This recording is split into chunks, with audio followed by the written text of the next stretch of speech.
Di dunia ini semua orang terlahir dengan sindrom Down. Mereka bahkan tidak bisa mengikat tali sepatu sendiri. Tapi ada satu anak laki-laki yang berbeda dari yang lain. Bahkan sebelum lahir, dokter sudah melihat sesuatu yang aneh di hasil pemeriksaan ibunya. Sejak kecil, orang-orang diam-diam mengintip lewat jendela hanya untuk melihatnya. Semakin ia tumbuh, semakin banyak orang berkumpul hanya untuk melihatnya. Saat masuk taman kanak-kanak, dia melihat semua anak punya tali sepatu kusut. Bahkan gurunya pun tak bisa mengikatnya. Namun anak ini dengan mudah membuka semua ikatan tali sepatu.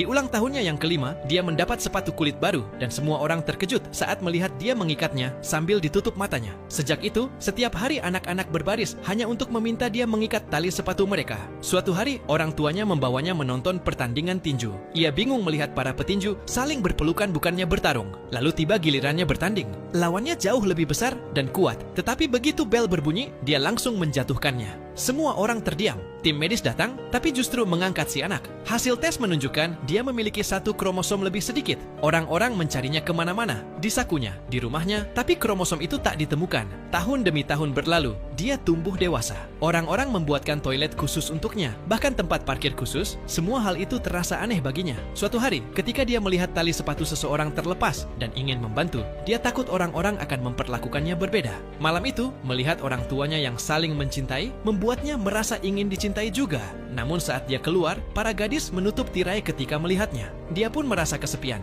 Saat orang tuanya membawanya ke psikolog, dia sadar bahwa dia terjebak di tubuh yang salah. Dia memutuskan untuk operasi agar bisa menjadi normal. Di rumah sakit, di ranjang sebelahnya, ada seorang gadis. Dia juga memakai sepatu bertali. Tatapan mereka bertemu, dan mereka terdiam. Untuk pertama kalinya mereka merasa ada orang lain di dunia ini yang sama seperti mereka. Sejak saat itu, mereka berdua mulai membantu orang-orang mengikat tali sepatu. Suatu hari mereka melihat ada orang yang menempelkan lakban di sepatunya, dan mereka mendapat ide yang sama. Tak lama kemudian, mereka menciptakan sepatu pertama di dunia yang bisa dipakai siapa saja. Sepatu ini begitu populer, sampai semua orang ingin membelinya. Dan saat itulah dunia sadar bahwa mereka yang dianggap lemah justru bisa membuat dunia menjadi lebih baik.